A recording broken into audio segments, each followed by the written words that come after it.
கர்த்தருக்கு ஸ்தோத்திரம். தேவனுக்கு மகிமை உண்டாவதாக. ஆண்டவரும் இரட்சகருமான இயேசு கிறிஸ்துவின் நாமத்தில் உங்கள் யாவருக்கும் என் அன்பின் வாழ்த்துக்களை தெரிவித்துக் கொள்கிறேன். தேவனின் வார்த்தை வெளிப்படும் நேரம். தேவச்செய்தியின் தலைப்பு அழைத்தவர் நடத்தி செல்வார்.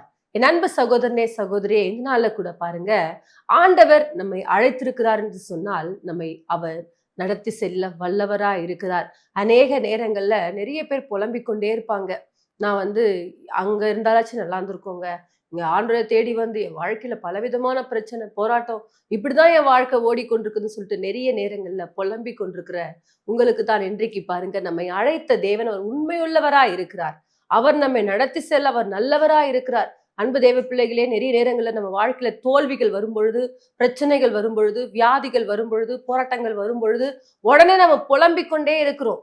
எப்படிதான் என் வாழ்க்கையை ஓட்ட போறேன்னு தெரியலையே அப்படின்னு சொல்லிட்டு. ஆகவே இன்றைக்கு விசுவாசமான காரியங்களை இன்றைக்கு நாம் பார்க்க போகிறோம். வேதாகமத்திலிருந்து ஒரு வசனத்தை நாம் எடுத்து வாசிக்கலாம். ஏசாயாவின் புஸ்தகம் 51ஆம் அதிகாரம் 2ஆம் வசனத்தை நாம் வாசிக்கலாம். உங்கள் தகப்பனாகிய ஆபிரகாமையும் உங்களை பெற்ற சாராளையும் நோக்கி பாருங்கள். அவன் ஒருவனாய் இருக்கையில் நான் அவனை அழைத்து அவனை ஆசீர்வதித்து அவனை பெருக பண்ணினேன். ஹல்லேலூயா. பாருங்க, உங்கள் தகப்பனாகிய ஆபிரகாமையும் உங்களை பெற்ற சாராளையும் என்ன பண்ணுங்க, நோக்கி பாருங்க. அவர்கள் ஒருவனாய் இருக்கும் பொழுது நான் என்ன பண்ணேன், அவனை அழைத்து அவனை ஆசீர்வதித்து அவனை பெருக பண்ணினேன். ஹல்லேலூயா. பாருங்க, ஆதியாகமம் 12ஆம் அதிகாரத்தை நீங்க வாசிப்பீங்கன்னு சொன்னா, அங்க ஆபிரகாமை கர்த்தர் அழைக்கிறார். என்ன சொல்றாரா, நீ உன் தேசத்தையோ உன் தகப்பன் வீட்டையோ உன் எண்ணத்தையும் விட்டு நான் உனக்கு காண்பிக்கும் தேசத்துக்கு போ என்று சொல்றார். பாருங்க, சொன்ன வார்த்தைக்கு செவி கொடுத்து ஆபிரகாம் எல்லாவற்றையும் விட்டு என்ன பண்றாரு, கடந்து போகிறார். இப்ப பாருங்க, போகிற வழிகள் எவ்வளவு பிரச்சனைகள் வந்திருக்கும், எவ்வளவு போராட்டங்கள் வந்திருக்கும். ஆனால் அதன் மத்தியில் அவர் பெருசா எதையுமே என்ன பண்ணல, பொருட்படுத்தவே இல்லை. தேவ பிள்ளைகளை, அவர் ஒருவனாய் இருக்கும் பொழுது அழைத்தவர். அவரை பாருங்க, கர்த்தர் அவருடைய ஆஸ்தி பூமி தாங்க முடியாத அளவுக்கு கர்த்தர் அவரை ஆசீர்வதித்து மாத்திரமல்ல, பிள்ளையே இல்லாத மகனுக்கு இன்றைக்கு பாருங்க ஏராளமான பிள்ளைகள். கடற்கரை மணல் என்ன குடும்பம் என்ன, வானத்து நட்சத்திரங்களை என்ன குடும்பம் என்ன, இப்படிப்பட்ட சந்ததி உன் வாழ்க்கையில இருக்கும்னு சொல்லிட்டு ஆண்டவர் அப்படியாய் அவருக்கு வாக்குத்தத்தம் பண்ணி அவரை நடத்தி கொண்டு வந்தார். ஹல்லேலூயா. பாருங்க, இன்றைக்கு நாமெல்லாம் யாருன்னு சொன்னா ஆபிரகாமின் சந்ததி. தேவ பிள்ளைகளே, இன்றைக்கு நம்முடைய வாழ்க்கையில நம்மை அழைத்த தேவன் அவர் ஒருபோதும் கைவிடவே மாட்டார். ஆபிரகாமுக்கு இந்த வாக்குத்தத்தம் நிறைவேறுவதற்கு 25 ஆண்டுகள் ஆயிடுச்சு. 25 ஆண்டுகளாக ஒரு மனுஷன் காத்துக்கொண்டே இருக்கிறார். சோர்ந்து போகாமல் காத்துக்கொண்டே இருக்கிறார். அவரை விசுவாசிக்கிறவர் ஒருத்தர் என்ன பண்ண மாட்டாங்க, வெட்கப்பட்டு போக மாட்டாங்க என்பதை ஆபிரகாம் அறிந்திருந்தார். ஆகவேதான் பாருங்க, அவர் ஒருவனாய் இருக்கையில் அவனை அழைத்து அவனை ஆசீர்வதித்து அவனை பெருக பண்ணின தேவன், அதே தேவன் தான் இன்றைக்கு கூட உங்களை அழைத்திருக்கிறார்.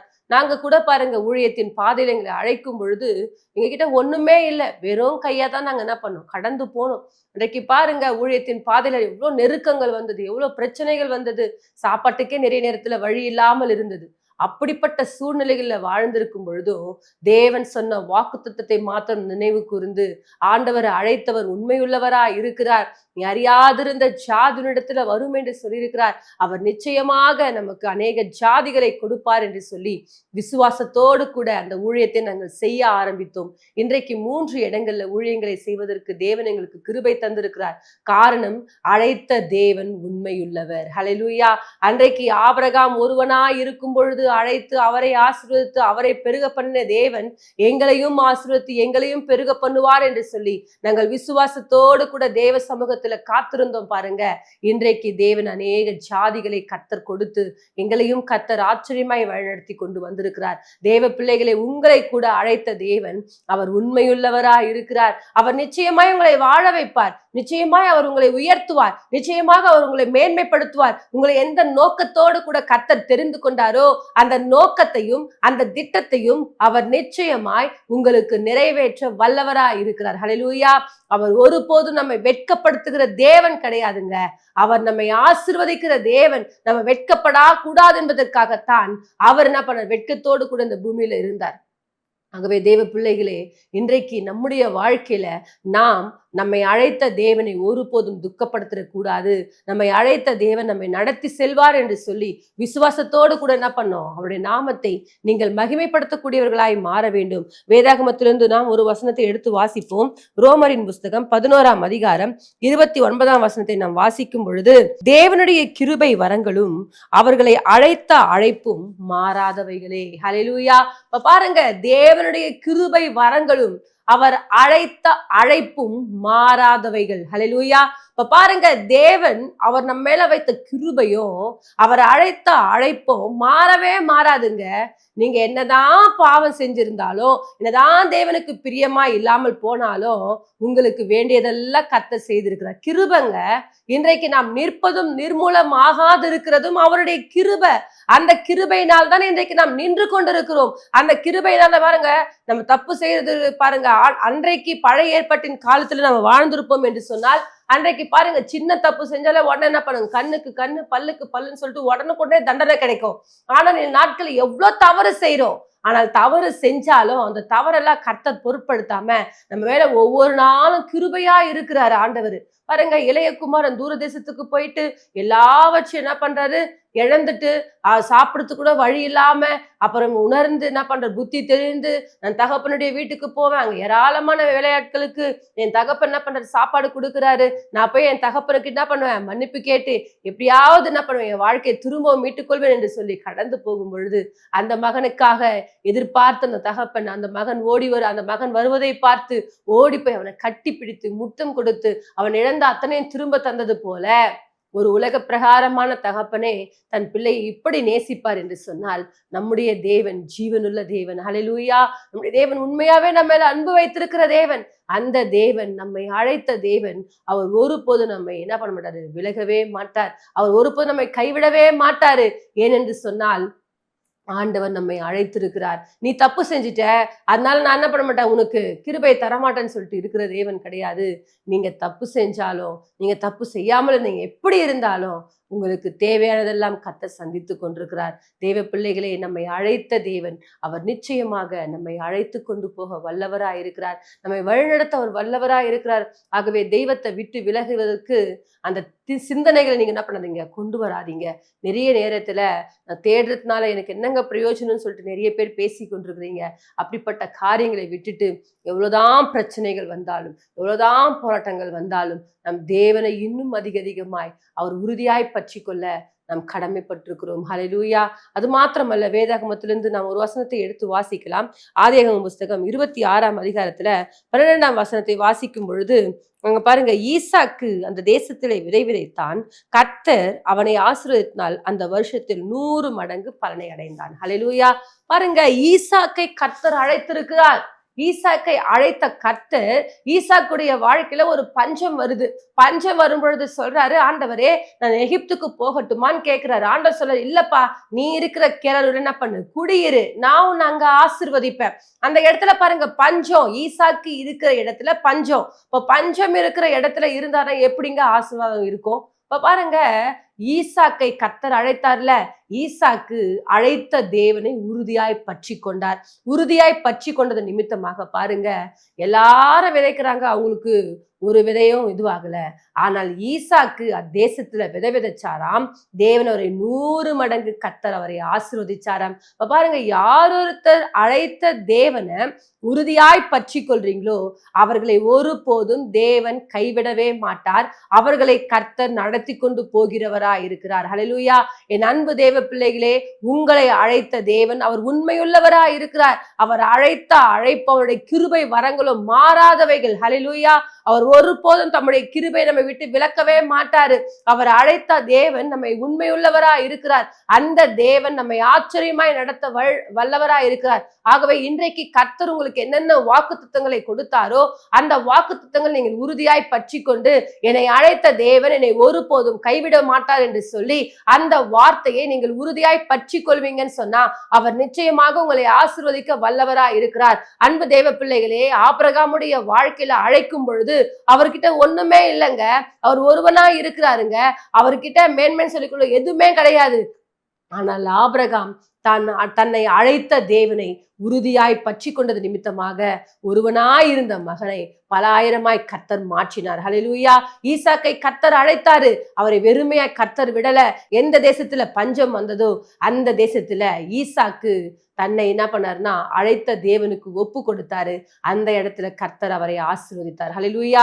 அது மாத்திரமல்ல, நியாயாதிபதி புத்தகத்துல நீங்கள் 7ஆம் அதிகாரத்துல நீங்கள் வாசிப்பீங்கன்னு சொன்னா அங்க கிதியோனை பற்றி நாம் பார்க்கிறோம். 6ஆம் அதிகாரத்துல கர்த்தர் என்ன பண்ணுவாரு, கிதியோனை அழைப்பார். பாருங்க, எல்லாரும் என்ன பண்றாங்க, மீதியானருக்கு பயந்து ஒளிந்து கொண்டு எதுவுமே செய்யாம இருக்கிறாங்க. ஆனால் கிதியோன் மாத்திரம் என்ன பண்றாரு, போரடித்து கொண்டிருக்கிறார். கர்த்தர் பார்க்கிற பராக்கிரமசாலியே, கர்த்தர் உன் கூட இருக்கிறார். ஹல்லேலூயா.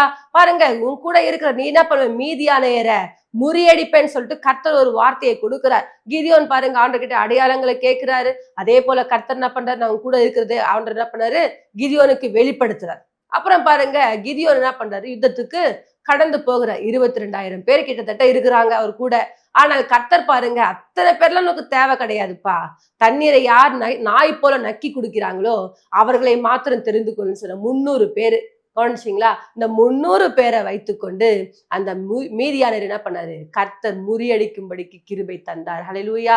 என் அன்பு தேவ பிள்ளைகளே, ஒரு பெரிய கூட்டம் நமக்கு தேவை கிடையாது, சின்ன கூட்டம் போதும் பெரிய ரட்சிப்பை தேவன் நமக்கு கொடுக்க வல்லவரா இருக்கிறார். உங்களை அழைத்த தேவன் அவர் உண்மையுள்ளவரா இருக்கிறார். அவர் அழைத்த அழைப்பு மாறவே மாறாது. உங்களை தேவன் அழைச்சாரா, உங்ககிட்ட ஒண்ணுமே இல்லைன்னு சொன்னாலும் உங்களை ஆச்சரியமாய் தேவன் வழிநடத்த வல்லவரா இருக்கிறார். ஹல்லேலூயா. என் அன்பு சகோதரனே சகோதரியே, உங்களுடைய வாழ்க்கையில கூட உங்களை அழைத்த தேவன் அவர் நிச்சயமாய் உங்களை நடத்தி கொண்டு போவார். உங்களை எந்த நோக்கத்துக்காக கர்த்தர் தெரிந்து கொண்டாரோ அந்த நோக்கத்தையும் அந்த திட்டத்தையும் கர்த்தர் நிச்சயமாய் நிறைவேற்றுவார். ஆபிரகாம் ஒருவனாய் இருக்கும் பொழுது அவனை அழைத்து ஆசீர்வதித்த தேவன், அந்த தேவன் இன்றைக்கும் உங்க மத்தியில உலாவி கொண்டிருக்கிறார். ஈசாக்கு ஒன்றுமே இல்லாம பஞ்சத்துல வாழ்ந்து கொண்டிருந்தாரு. பஞ்சத்துல இருந்த மகனுக்கு 100 மடங்கு ஆசீர்வதித்த தேவன் உங்களோடு கூட கர்த்தர் உலாவி கொண்டிருக்கிறார். உங்களை கூட கர்த்தர் 100 மடங்கு ஆசீர்வதிப்பார். அன்றைக்கு கிதியோன் இடத்துல பெரிய கூட்டம் இல்ல, சின்ன கூட்டம், வெறும் 300 பேர் தான். அந்த 300 பேரை வைத்து கர்த்தர் ஒரு பெரிய காரியத்தை செய்தார். இன்றைக்கு கூட கர்த்தர் உங்களுடைய வாழ்க்கையில ஒரு பெரிய காரியத்தை செய்ய கர்த்தர் வல்லவரா இருக்கிறார். அழைச்சிருக்கிறாருங்க. அவர் என்னை ஒருபோதும் என்ன பண்ண மாட்டாரு, கைவிடவே மாட்டாருங்க. அன்றைக்கு பாருங்க, தாவீது அவருடைய கூட இருக்கிற 400 பேருடைய மனைவி பிள்ளைங்களை ஆடு மாடுகள்லாம் பிடிச்சுன்னு போயிட்டாங்க. கவனிச்சிங்களா? பிடிச்சுன்னு போயிட்ட பிறகு இவர் வேதனையோட கூட இருக்கும் பொழுது 400 பேர் தான் கூட இருக்கிறாங்க. அந்த 400 பேர்ல 200 பேர் என்ன பண்றாங்க, விடாய்த்து போயிட்டாங்க. வெறும் 200 பேரோட போயிட்டு அங்க இருக்கிற அமலேக்கர் மொத்தத்தையும் என்ன பண்றாரு, சுட்டெரித்து போட்டு அவரெல்லாம் விடுவித்து கொண்டு வரார். ஹல்லேலூயா. என் அன்பு தேவ பிள்ளைகளே, நம்மை அழைச்சாருன்னு சொன்னா அழைத்தவர் நம்மளை ஒருபோதும் கைவிடவே மாட்டார். ஒரு பெரிய கூட்டம் இருந்தாதான் ஆண்டவர் உன்னை நடத்துவாருன்னு கிடையாதுங்க. உங்ககிட்ட யாருமே இல்லாம இருந்தாலும் உங்களை நடத்துகிற தேவன் அவர் ஆச்சரியமானவர் தேவன். ஹல்லேலூயா. அவர் உங்களை அழைத்த தேவன் உங்களை ஒருபோதும் கைவிடவே மாட்டார். எங்க கூட அன்னைக்கு ஒருத்தர் கூட இல்லைங்க. நானும் என் கணவரும் என் பிள்ளையும் தான் கடந்து போயிட்டு அந்த ஊழியத்தை செய்தோம். இன்னொரு சகோதரியோடு கடந்து போனோம். ஆனால் இன்றைக்கு ஒரு பெருங்கூட்டத்தோடு கூட கர்த்தருடைய நாமத்தை தொழுது கொள்வதற்கு கர்த்தர் எங்களுக்கு கிருபை தந்திருக்கிறார். ஹல்லேலூயா. அப்போ அன்றைக்கு அழைத்த தேவன் இன்றைக்கும் அவர் உண்மையுள்ளவராய் இருக்கிறார். ஹல்லேலூயா. இன்றைக்கும் அற்புதங்களை செய்து கொண்டிருக்கிறார். உங்களுடைய வாழ்க்கையில கூட கர்த்தர் அப்படிப்பட்ட அற்புதங்களை செய்து உங்களை ஆச்சரியமாய் தேவன் வழிநடத்த வல்லவராய் இருக்கிறார். நம் யாவரும் இணைந்து ஜெபிப்போம். மகா இரக்கமும் கிருபை நிறைந்த எங்கள் அன்பின் தகப்பனே, இந்த நாளுக்காய் ஸ்தோத்திரம். எங்களை அழைத்த தேவன் நீர் உண்மையுள்ளவராய் இருக்கிறீர். ஆபிரகாமை அழைத்த தேவன் அவரை கைவிடல, ஈசாக்கை அழைத்த தேவன் கைவிடல, கிதியோனை அழைத்த தேவன் கைவிடல. எங்களை கூட அழைத்திருக்கிறீர், எங்களையும் கைவிட மாட்டீர் என்று நாங்கள் முழு நிச்சயமாய் நம்புகிறோம். கர்த்தாவே, எங்களுடைய வாழ்க்கையில பெரிய காரியங்களை செய்யுங்க, வழிநடத்துங்க. உங்க நாமத்துக்கே மகிமை வர பண்ணுங்க. இயேசுவின் மூலம் ஜெபிக்கிறோம் நல்ல பிதாவே, ஆமென். நீங்கள் தொடர்பு கொள்ள வேண்டிய எங்கள் சபை முகவரி: இரட்சகர் இயேசு கிறிஸ்து திருச்சபை, நம்பர் 1, 5வது தெரு, புதுநல்லூர், சோமங்கலம் மெயின் ரோட், குண்டத்தூர், சென்னை 600006 9.